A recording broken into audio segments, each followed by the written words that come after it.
नमस्ते, I am Deepali Goyal. स्वागत करती हूँ आप सभी का साइंस मैजिक पर। तो स्टूडेंट्स, जैसा कि आप सब जानते हैं, हम लोग पढ़ रहे हैं इंपॉर्टेंट क्वेश्चन की सीरीज। और आई नो कुछ दिनों से गैप हो चुका है, 4-5 दिन आपको वीडियोस नहीं मिली है क्योंकि थोड़ी सी तबियत अप डाउन हुई थी। ठीक है, थोड़ा सा वायरल था। चलिए, तो देरी ना करते हुए शुरू करते हैं। ठीक है, आप लोग परेशान हुए हो, बहुत मैसेजेस आए हुए हैं। कोई बात नहीं, कोशिश करते हैं ज्यादा वीडियोस देकर, पीडीएफ देकर इस टाइम को भी कवर किया जाए। चलिए स्टार्ट करते हैं क्वेश्चन के साथ। आज हम कर रहे हैं साइंस की क्विज। किसके बारे में पढ़ेंगे हम पढ़ेंगे विज्ञान के बारे में। फिर नेक्स्ट वीडियो मिलेगी आपको पशुपालन की। पशुपालन हम करेंगे, टेंशन नहीं लेनी है। आप लोग टेंशन ले रहे हो, मुझे मैसेज कर रहे हो कि मैम पशुपालन छोड़ दिया आपने। नहीं छोड़ा है, एक भी क्वेश्चन नहीं छोड़ेंगे हम। ठीक है, अब की बार एनिमल हस्बेंड्री पकड़ी है ना, तो उसको ऐसा पकड़ेंगे कि भाई वो छूटे ही ना। एग्जाम में क्वेश्चन देख के लगे अरे ये भी किया हुआ है, ये भी किया हुआ है, ये भी किया हुआ है। गवर्नमेंट वाले भी सोचें कि भाई हम कहाँ से क्वेश्चन डालें, है ना। चलिए कोशिश करते हैं ज्यादा से ज्यादा क्वेश्चंस कवर करने की। पहला क्वेश्चन आपके पास क्या है? पहला क्वेश्चन है कार्य का मात्रक क्या है? Unit of work. वर्क क्या होता है? कोई भी हम जब कार्य करते हैं, जब हम कहीं पर कोई बल लगाते हैं जिससे कोई विस्थापन हो जाए, यानी कि फिजिक्स की भाषा में बोल रही हूं मैं, जब हम कहीं पर कोई बल लगाएं और उस बल लगाने से वहां पर कोई विस्थापन हो जाए, यानी कि फोर्स से डिस्प्लेसमेंट हो, उसे बोलते हैं क्या? कार्य बोलते हैं। कार्य की यूनिट क्या है? तो यूनिट क्या होती है कार्य की? आप सभी जानते हैं, कार्य की यूनिट होती है जूल। ठीक है, कार्य की यूनिट क्या होती है? जूल। अगर पूछ लिया जाए कि कार्य की, देखो ये क्या है, ये तो एसआई यूनिट है। ये क्या है? SI unit. लेकिन मैंने आपको सीजीएस यूनिट के बारे में भी बताया है, यानी छोटी वाली यूनिट। तो सीजीएस यूनिट अगर पूछ ली जाए तो कार्य की क्या होती है? वो होती है अर्ग। क्या होती है? अर्ग होती है। दोनों बातें याद रखनी है। अगर पूछ लिया जाए भाई कार्य की यूनिट तो आपको पता है, ऊर्जा की यूनिट क्या होती है? तो आप लोगों को पता होना चाहिए कि ऊर्जा की यूनिट भी, ऊर्जा यानी एनर्जी की यूनिट भी क्या होती है? जूल ही होती है। ठीक है, याद रखना ये बात। पूछा गया एग्जाम में कि एनर्जी निम्न में से किसकी यूनिट एक समान है? Which of the following has same SI unit? तो आप बोलोगे कार्य और ऊर्जा, वर्क और एनर्जी की यूनिट सेम होती है। उसके अलावा आपको दिख रहे हैं बहुत सारे ऑप्शन, सबको डिस्कस कर लेते हैं। केल्विन किसकी यूनिट है? तो केल्विन हमारे टेम्परेचर यानी तापमान की इकाई है। कितने केल्विन टेम्परेचर है हम बात करते हैं। ठीक है, वोट किसकी यूनिट है? तो वाट लग जाएगी ना, कहते हैं वाट लग जाएगी। ये होती है पावर यानी शक्ति की यूनिट। किसकी? शक्ति की, या इसी को बोल देते हैं क्षमता की इकाई। ठीक है, अगर पूछ लिया जाए कंडेला किसकी यूनिट है, तो कंडेला होती है ज्योति तीव्रता की। किसकी? ज्योति तीव्रता, यानी कितनी तीव्रता से, कितनी इंटेंसिटी से लाइट आ रही है। तो ल्यूमिनस इंटेंसिटी की यूनिट कौन है? ल्यूमिनस इंटेंसिटी की यूनिट है हमारी कंडेला। तो हमारा क्वेश्चन था वर्क की यूनिट, आंसर आ गया जूल। इसका आंसर क्या है? जूल। चलिए नेक्स्ट क्वेश्चन पे चलते हैं। नेक्स्ट क्वेश्चन है ल्यूमेन किसका मात्रक है? Lumen is the unit of. तो आपको याद रखना है, ये जो ल्यूमेन दिख रहा है ना, ये किसकी यूनिट होती है? ये होती है ल्यूमिनस फ्लक्स की यूनिट, यानी ज्योति फ्लक्स की यूनिट। अब आप पूछोगे मैम ज्योति फ्लक्स क्या होता है? तो ज्योति फ्लक्स कुछ भी नहीं, ये होता है पावर ऑफ लाइट। ठीक है, ज्योति फ्लक्स क्या होता है? पावर ऑफ लाइट, यानी प्रकाश की क्षमता। यानी कि एक पर्टिकुलर टाइम में लाइट कितना फैल सकती है, वो होती है प्रकाश की क्षमता। और उसका एसआई यूनिट क्या है? एसआई यूनिट है ल्यूमेन। अच्छा, फ्रीक्वेंसी का एसआई यूनिट पूछ लिया जाए तो आप जानते हो हर्ट्ज होता है। क्या होता है? हर्ट्ज होता है फ्रीक्वेंसी का एसआई यूनिट। मैग्नेटिक फील्ड का यानी चुंबकीय क्षेत्र का पूछ लिया जाए तो याद रखना है टेस्ला होता है। और अगर चुंबकीय फ्लक्स का पूछ लिया जाए तो इसका भी टेस्ला होता है। होता क्या है भाई मैग्नेटिक फील्ड? तो एक चुंबक रखो हाथ में, चुंबक के दूरी से भी अगर आप कोई कील लेकर आओगे ना, तो वो कील उसके पास आना चाहिए। यानी कि चुंबक के चारों तरफ क्या है? उसका एक ओरा है, उसकी एक फील्ड है, और वही फील्ड क्या कहलाती है? वो कहलाती है मैग्नेटिक फील्ड। क्लियर है? चलिए नेक्स्ट क्वेश्चन देखते हैं। क्वेश्चन नंबर 3 है ध्वनि का तारत्व किस पर निर्भर करता है? Pitch of the sound depends upon. पहली बात तो तारत्व क्या होता है, जब हम देखें कि क्या कोई आवाज पतली है या मोटी है, यानी एक तो होता है कि अमिताभ बच्चन बोलता है हे, ठीक है, वो भारी आवाज, ठीक है, एक तो भारी आवाज और एक पतली सी आवाज, जैसे बच्चा रोता है, या लड़कियों की आवाज होती है पतली आवाज और एक होती है आदमियों की आवाज भारी आवाज। ये किस पर निर्भर करता है कि कोई आवाज मोटी होगी या पतली होगी, यानी कि मच्छर का रोना, सॉरी, मच्छर का भिनभिनाना या फिर मेंढक का टरटराना, आवाज में डिफरेंस है ना, किस पर निर्भर करता है, तो निर्भर करता है, आपको याद रखना है, आवृत्ति यानी फ्रीक्वेंसी पर। लास्ट वीडियो में भी मैं ऐसा क्वेश्चन लाई थी और मैंने आपको वहां पर इसके बारे में बताया था। अब आपको ध्यान क्या रखनी है, दो चीजें ध्यान रखनी है कि हमारा जो पिच है, हमारा जो तारत्व है, वो निर्भर करता है फ्रीक्वेंसी यानी आवृत्ति पर, ठीक है। लेकिन साथ ही साथ आपको याद रखनी है हमारी जो इंटेंसिटी है, यानी कि हमारी जो तीव्रता है, वो निर्भर करती है एम्पलीट्यूड पर यानी आयाम पर। ये दोनों बातें आप लोगों को याद रखनी है, इसमें कोई कंफ्यूजन नहीं होनी चाहिए, कोई कंफ्यूजन नहीं होनी चाहिए। क्लियर है बात?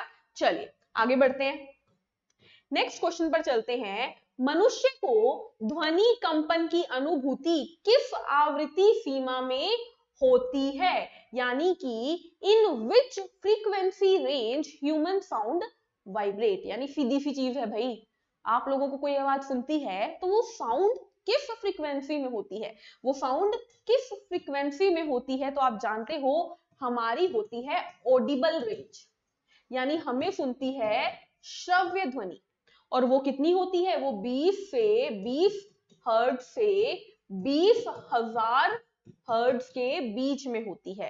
तो आपको ऑप्शन क्या दिख रहा है, 20 से 20,000 कहां दिख रहा है आपको, तो आपको दिख रहा है ऑप्शन बी में आंसर आ गया, 20 से 20,000 हर्ट्ज की ध्वनि ही मनुष्य बोलते हैं और मनुष्य सुनते हैं। एक और चीज याद रखना, अगर आपको दिख जाए ऐसा लिखा हुआ, ऐसा लिखा हुआ, तो बात सेम है, के का मतलब है 1000, ठीक है, के का मतलब क्या है, जैसे बोलते हैं ना 2K21, इसका मतलब क्या है 2021, ठीक है, ये जो हम ईयर में बोल देते हैं, ये भाई थोड़ा वेस्टर्न स्टाइल है, तो इसको भी समझ लो ध्यान से, क्योंकि एग्जामिनर यहीं पे आपको घुमा देता है, ठीक है। चलिए नेक्स्ट क्वेश्चन पे चलते हैं।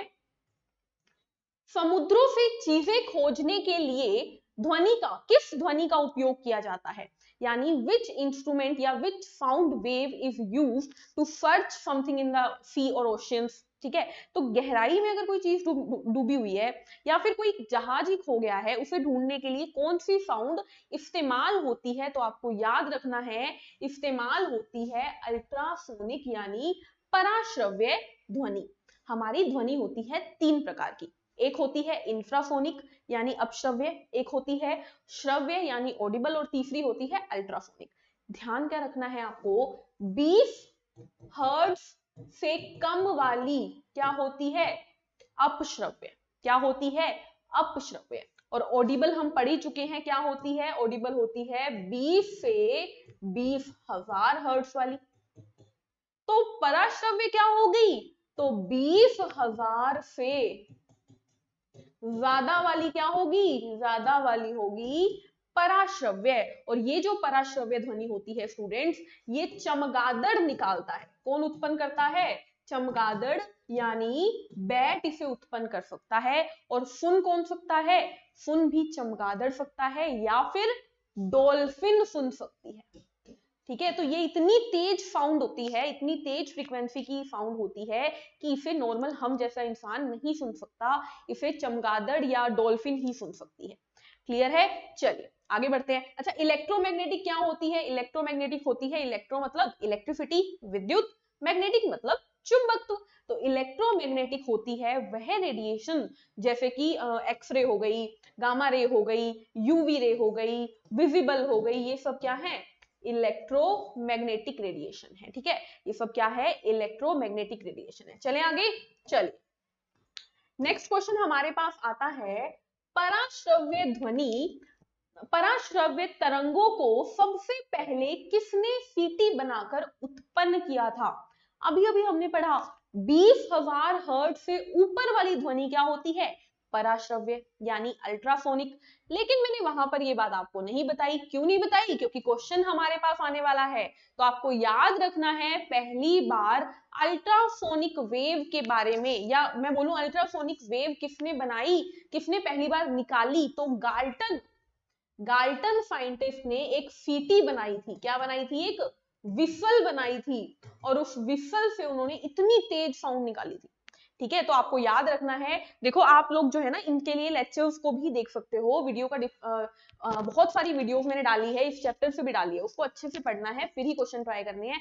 अगर आप लोग सोच रहे हो ना कि हम थ्योरी किए बिना सीधे क्वेश्चन ट्राई करेंगे, क्वेश्चन रट लेंगे, तो भाई क्वेश्चन का कोई अंत नहीं है, खत्म नहीं होते हैं क्वेश्चंस। क्वेश्चंस कभी खत्म नहीं होंगे। आपको थ्योरी आएगी ना, तो आपको क्वेश्चन की जरूरत नहीं पड़ेगी। अगर आपको थ्योरी आती है ना, तो ही क्वेश्चन पे जाना। मैं बार बार बोलती हूँ, आप लोग बैच में आते हैं, आप लोग बोलते हैं कि मैम पहले क्वेश्चन करवा दो, पहले क्वेश्चन करवा दो। नहीं, पहले आपको थ्योरी आनी चाहिए, क्योंकि थ्योरी आती होगी ना, तो क्वेश्चंस की प्रैक्टिस के बिना भी आप क्वेश्चंस कर पाओगे। लेकिन अगर आपको थ्योरी नहीं आती, तो आप कितने क्वेश्चन रटोगे, और किस किस के रटोगे? मतलब आप साइंस में फिजिक्स भी रटना चाहते हो, केमिस्ट्री भी रटना चाहते हो, बायो भी रटना चाहते हो, आप जीके तो रटते ही रटते हो, क्या क्या रटोगे?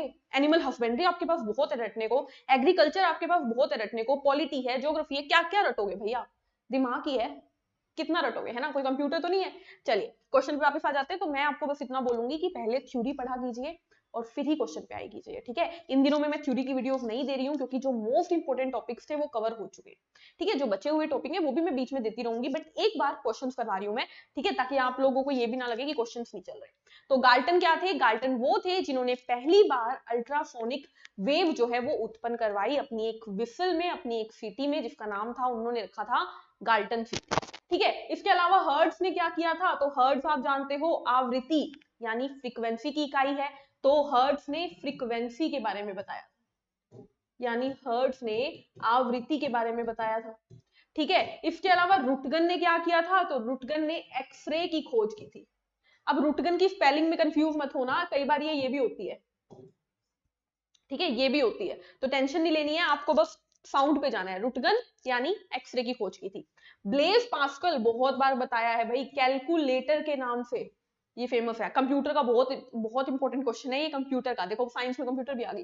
तो कैलकुलेटर की खोज किसने की थी? यानी परिकलन, परिकलन यंत्र की खोज किसने की थी? आपको याद रखना है, ब्लेज पास्कल ने की थी। किसने की थी? ब्लेज पास्कल ने की थी। चलते हैं नेक्स्ट क्वेश्चन के ऊपर, क्वेश्चन नंबर 7। कोई ध्वनि किस वजह से मोटी या पतली होती है? यानी कोई भी साउंड क्यों ग्रेव या शार्प होती है?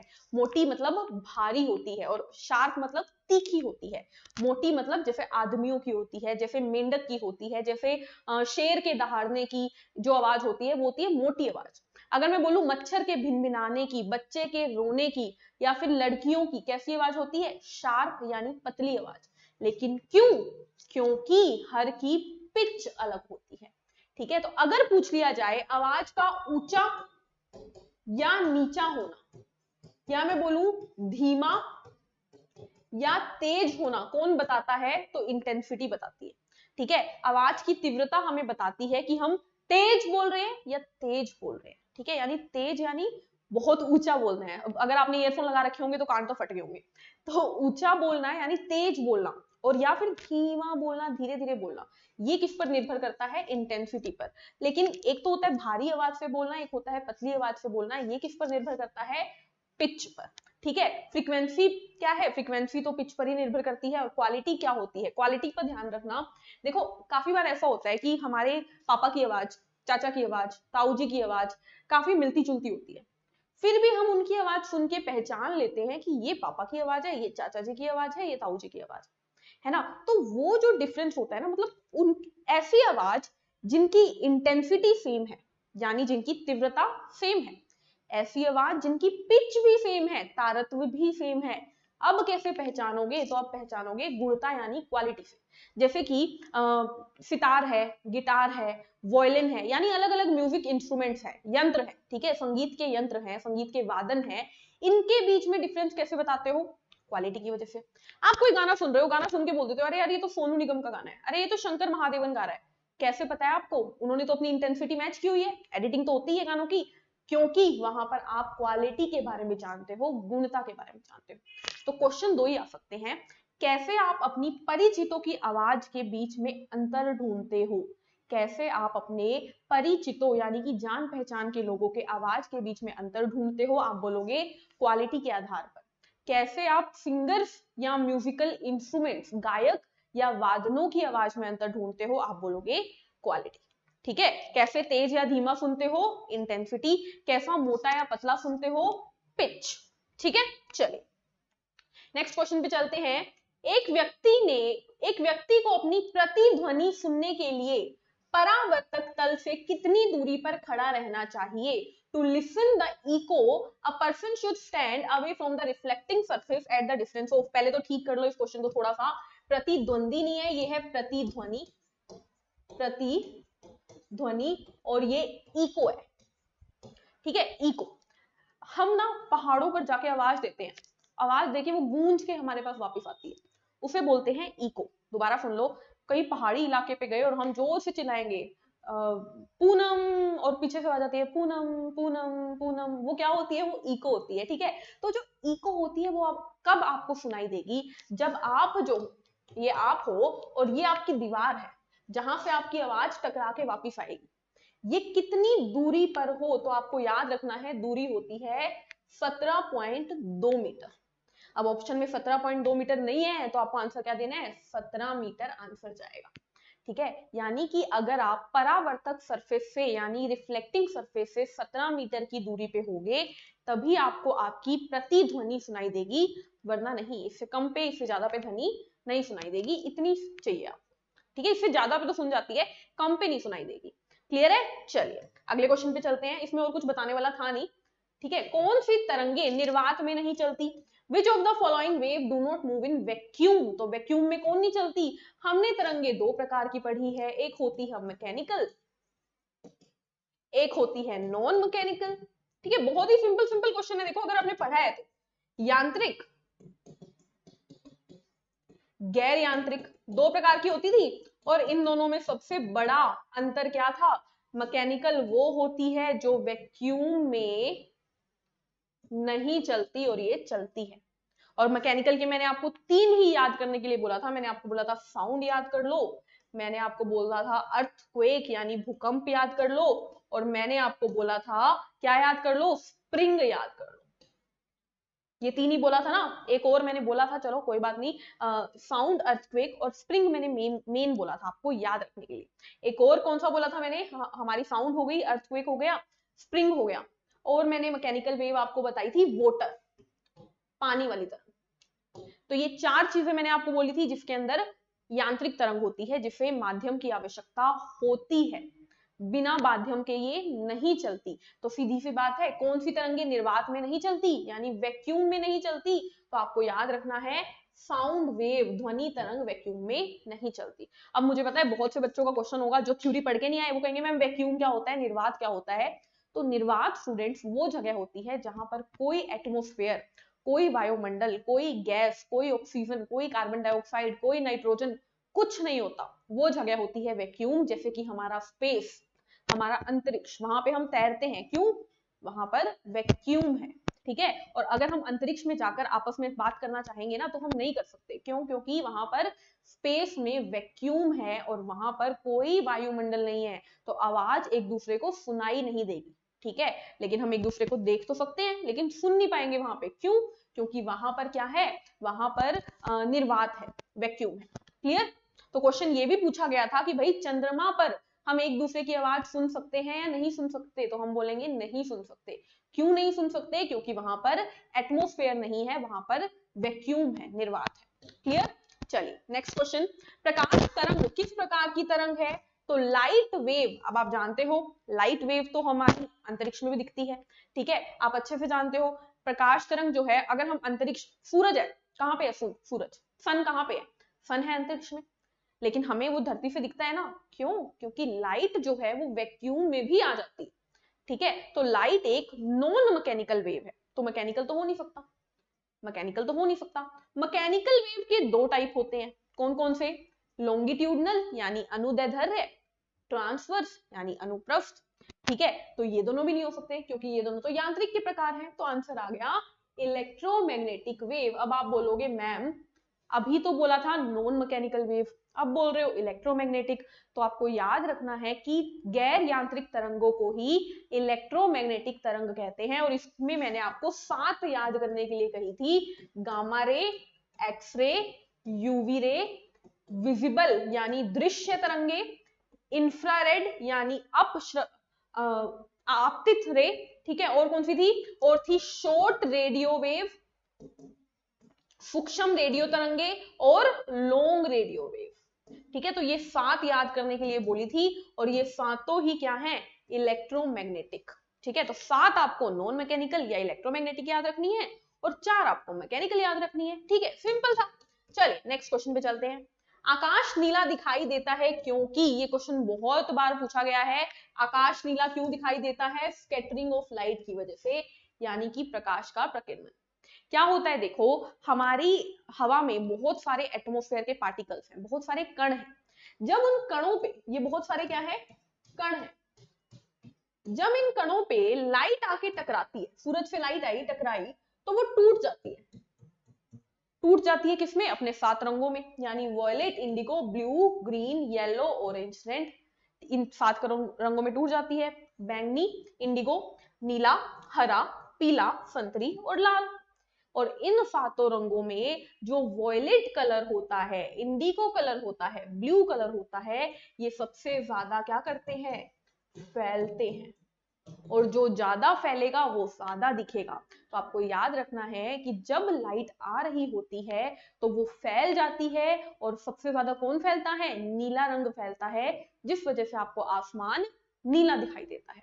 क्लियर है आपको? ये बात समझ में आई? Scattering of light. Refraction of light क्या होता है? प्रकाश का अपवर्तन क्या होता है? जब माध्यम बदलने पर लाइट का रास्ता बदल जाए, यानी कि मान लो लाइट को जाना था सीधा, लेकिन जब ऊपर था हवा, नीचे था पानी, तो लाइट सीधी ना जाकर ऐसे चली गई। तो ये क्या होता है? ये होता है अपवर्तन यानी रिफ्रैक्शन।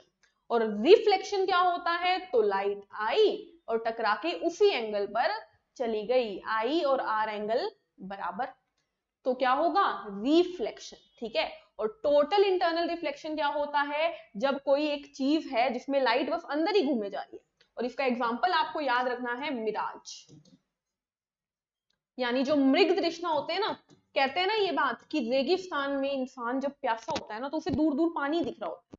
वो जो पानी दिखने का कारण होता है वो होता है टोटल इंटरनल रिफ्लेक्शन, यानी कुल आंतरिक प्रतिबिंब, या इसको परावर्तन भी बोल देते हैं। ठीक है, तो टोटल इंटरनल क्यों? क्योंकि सूरज से कुछ इस तरीके से किरणें घूम जाती है, जिस वजह से आपको धरती पर सूरज, आसमान की छाया नजर आती है, और वो दूर से पानी जैसी लगती है। तो ओवरऑल बस इतना याद रख लो, इतनी सिचुएशन में मत जाओ आप, टेंशन मत लो, इतना याद रखो। स्कैटरिंग ऑफ लाइट आएगा तो क्या याद रखना है?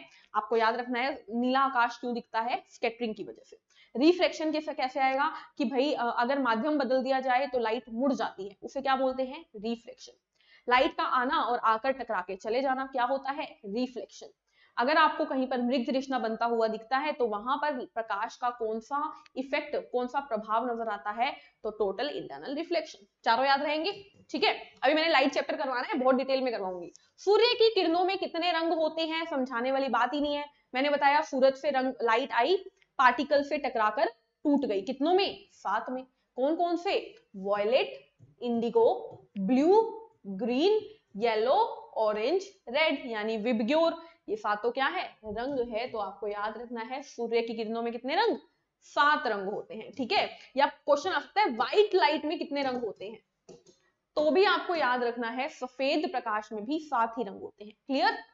चलिए नेक्स्ट क्वेश्चन आपके पास है, प्रत्यावर्ती धारा को दिष्ट धारा में किसके द्वारा बदला जाता है? यानी कि अल्टरनेटिंग करंट को डायरेक्ट करंट में कैसे बदलोगे? तो आपको याद रखना है, ये मैंने याद करवाया है कि अल्टरनेटिंग करंट को, एसी को डीसी में बदलने के लिए रेक्टिफायर का इस्तेमाल किया जाता है, और डीसी को एसी में बदलने के लिए इन्वर्टर का इस्तेमाल किया जाता है। तो आंसर क्या आ गया? आंसर आ गया दिष्टकारी।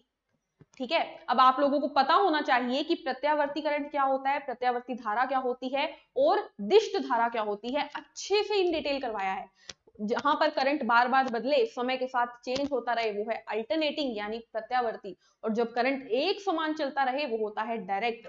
और एक खास बात बताई थी कि बैटरी में कौन सा करंट होता है, एसी या डीसी, तो आपको याद रखना है बैटरी में डीसी होता है।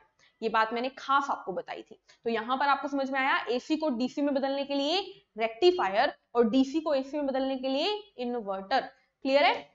चलिए नेक्स्ट क्वेश्चन, बिजली के बल्ब में किस तत्व का इस्तेमाल किया जाता है?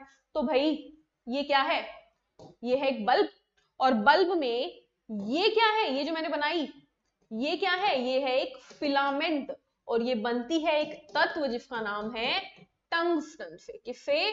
टंगस्टन से, जिसे W से रिप्रेजेंट किया जाता है। तो बल्ब में कौन सी फिलामेंट? टंगस्टन की फिलामेंट। क्यों? क्योंकि टंगस्टन का हाईएस्ट मेल्टिंग पॉइंट होता है, हाईएस्ट मेल्टिंग पॉइंट, यानी कि सबसे उच्च गलनांक धातु वाला, गलनांक बिंदु वाला धातु कौन है? तो वो है हमारा टंगस्टन। इसीलिए बहुत तेज टेम्परेचर पे भी ये पिघलता नहीं है, इसीलिए बल्बों में इस्तेमाल होता है। नाइक्रोम हमने पढ़ा था, घर की जो प्रेस होती है यानी आयरन, जिसे इस्त्री बोल देते हैं, उसमें इस्तेमाल होता है। कॉपर क्या है? कॉपर के बारे में आप अच्छा से जानते हो, ये बहुत अच्छा बिजली का संचालक है, यानी गुड कंडक्टर ऑफ इलेक्ट्रिसिटी है। चांदी से कम अच्छा, लेकिन बाकी सबसे ज्यादा, यानी सबसे अच्छी चांदी होती है बिजली के लिए। उसके बाद कौन आता है? उसके बाद आता है चांदी, सबसे अच्छी है बिजली के लिए, उसके बाद आता है कॉपर। ठीक है, ठीक है, ये चीज आपको याद रखनी है। चलिए नेक्स्ट क्वेश्चन पे चलते हैं। तो बल्बों में कौन सा तत्व यूज होता है, कौन सा धातु? टंगस्टन। रदरफोर्ड ने किसके बारे में बताया? तो रदरफोर्ड ने किसके बारे में बताया था? न्यूक्लियस यानी केंद्रक के बारे में। 4 साइंटिस्ट याद किए थे। पहला हमने किया था इलेक्ट्रॉन, पाजी टाई लगा के नाचो, याद आया? पाजी टाई लगा के नाचो। पा यानी प्रोटॉन, किसने? जी यानी गोल्डस्टीन, ये ठीक है। टाई, ट यानी थॉमसन, ई यानी इलेक्ट्रॉन, ना यानी न्यूट्रॉन, और च यानी चैडविक। तो ये 3 साइंटिस्ट तो है ही है, इलेक्ट्रॉन, प्रोटॉन और न्यूट्रॉन के। न्यूक्लियस के कौन है? रदरफोर्ड। और एक और खास बात मैंने बोली थी कि अगर ऑप्शन में ये हो कि क्वेश्चन ये हो कि प्रोटॉन की खोज किसने की, और ऑप्शन में गोल्डस्टीन ना हो, तब आंसर रदरफोर्ड जाएगा। ठीक है, क्योंकि प्रोटॉन की खोज और नाम लेने पे बहुत ज्यादा दिक्कतें हैं, लेकिन आपके एग्जामिनर प्रोटॉन की खोज गोल्डस्टीन मानते हैं। ऑप्शन में गोल्डस्टीन ना हो तो रदरफोर्ड मानते हैं। क्लियर है ये बात? चलिए अगले क्वेश्चन पे चलते हैं। एलपीजी में कौन सी गैस मुख्य होती है? पहले तो एलपीजी क्या है? एलपीजी है लिक्विफाइड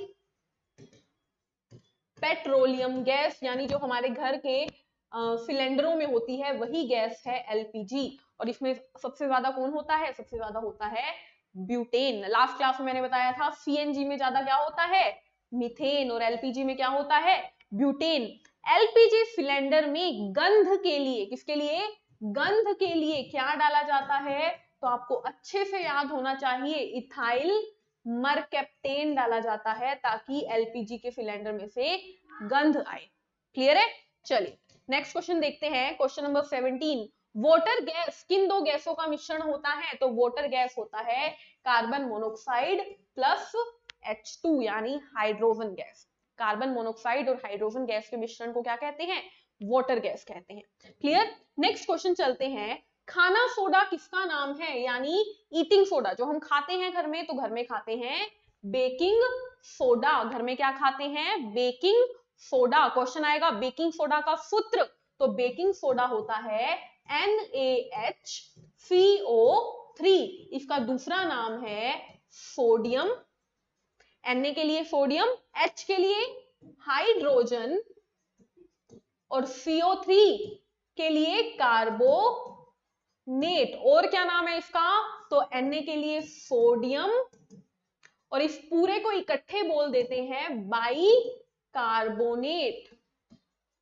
ठीक है, तो बेकिंग सोडा ये होता है। अच्छा, उसके बाद आता है बेकिंग पाउडर। क्या है? तो बेकिंग पाउडर होता है जब बेकिंग सोडा में क्या मिला दिया जाए? टार्टरिक एसिड मिला दिया जाए। क्या मिला दिया जाए? टार्टरिक अम्ल मिला दिया जाए तो बन जाता है बेकिंग पाउडर। ये कड़वा नहीं होता, बेकिंग सोडा थोड़ा कड़वा होता है। ब्लीचिंग पाउडर क्या होता है? तो CaOCl2 यानी कैल्शियम ऑक्सी क्लोराइड होता है क्या? Bleaching powder. और इसके अंदर क्लोरीन वह तत्व है जिसकी वजह से किसी भी कपड़े का रंग उड़ जाता है। वॉशिंग पाउडर क्या होता है? तो वॉशिंग पाउडर निरमा, दूध सी सफेदी निरमा से आए, Na2CO3 डॉट 10H2O यानी कितने पानी के अणु? 10 अणु। इसको क्या बोलेंगे? इसको बोलेंगे सोडियम कार्बोनेट। देखो यहाँ पे H नहीं था ना, तो ये कार्बोनेट हो गया। डेका, डेका क्यों? क्योंकि 10 है। क्या है? 10 हाइड्रेट है यानी पानी है 10। तो सोडियम कार्बोनेट डेका हाइड्रेट क्या है? वॉशिंग सोडा, जिसे धोना सोडा भी बोलते हैं, क्योंकि ये कपड़े धोने में इस्तेमाल होता है। क्लियर है? तो एक क्वेश्चन से देखो, पता है क्या क्वेश्चन इंपॉर्टेंट मैं आपको बताती हूँ, उसका आंसर मैं आपको बताती हूँ, लेकिन तीनों बाकी जो 3 ऑप्शन होते हैं ना, उसमें मैं आपको 4 क्वेश्चन और बताती हूँ। तो एक क्वेश्चन में आपके 5 हो रहे हैं। तो अगर क्लास में मैंने आपको 30 क्वेश्चन करवाए ना, तो हम 150 क्वेश्चन एक क्लास में करके जाते हैं। ठीक है, ये बात ध्यान रखा करो। आप बोल तो देते हो मैम क्वेश्चन ज्यादा करवाओ, लेकिन ये बात ध्यान रखा करो भाई, मैं ये सोच के ही करवाती हूँ कि आपसे कितना हो पाएगा। ठीक है, क्योंकि एक ही क्वेश्चन में हम बहुत कुछ कर लेते हैं। देखो एक और क्वेश्चन आ गया, ब्लीचिंग पाउडर किसे गुजार कर तैयार किया जाता है? अब आपको पता होना चाहिए ब्लीचिंग पाउडर क्या है। तो हमने अभी पढ़ा CaOCl2 क्या है? ब्लीचिंग पाउडर, यानी कैल्शियम ऑक्सी क्लोराइड क्या है? ब्लीचिंग पाउडर है। और कैल्शियम ऑक्सी क्लोराइड में आपको क्या दिख रहा है? कैल्शियम भी दिख रहा है, ऑक्सीजन भी दिख रहा है, क्लोराइड भी दिख रहा है, लेकिन होता क्या है स्टूडेंट्स, हमारे पास जो CaOH ट्वाइस यानी लाइम वाटर होता है ना, इस लाइम वाटर को एक वेसल में लेते हैं, एक ट्यूब में लेते हैं, और इसके अंदर से पास कर देते हैं क्लोरीन की गैस को। तब बनता है क्या? तब बनता है CaOCl2। तो क्या पास किया हमने? क्लोरीन पास किया। क्या पास किया हमने? क्लोरीन पास किया। तब बनता है कैल्शियम ऑक्सी क्लोराइड यानी कि ब्लीचिंग पाउडर। क्लियर है ये बात? चलिए नेक्स्ट क्वेश्चन पे चलते हैं।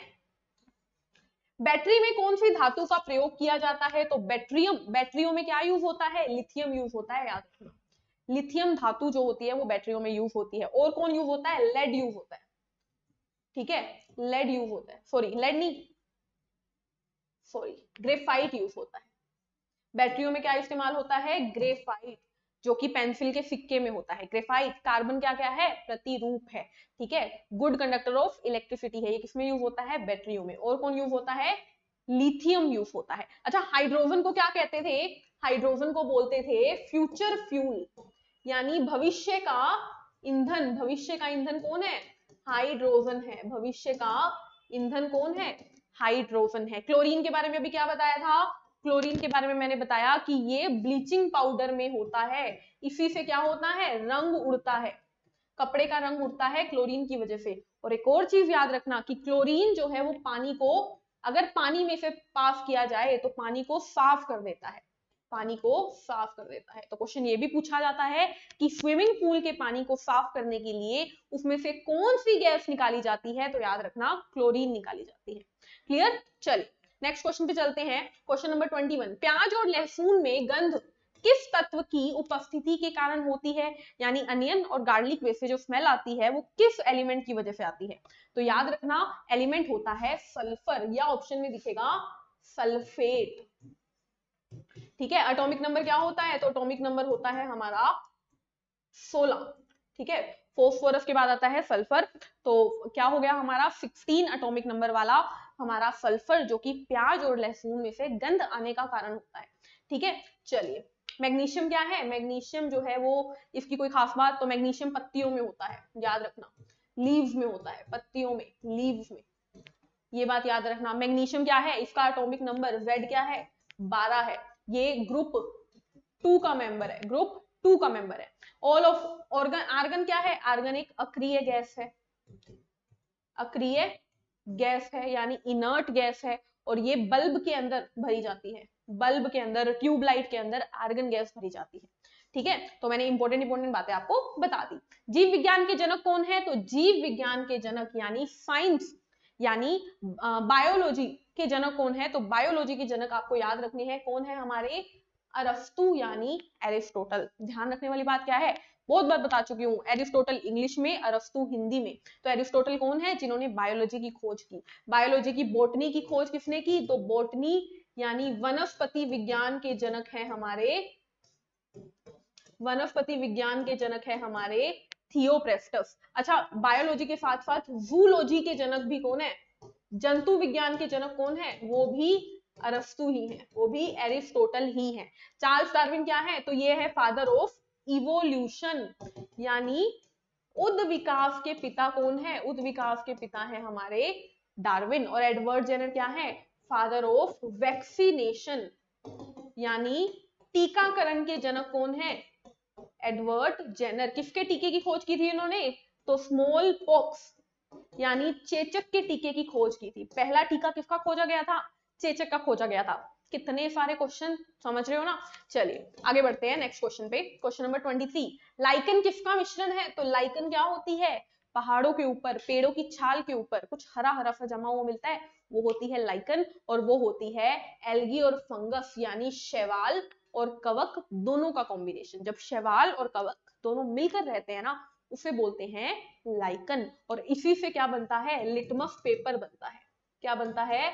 लिटमस पेपर बनता है। और लिटमस पेपर का असल रंग क्या होता है? असली रंग क्या होता है? असली रंग होता है पर्पल यानी बैंगनी। ठीक है, ये क्वेश्चन भी पूछा गया है।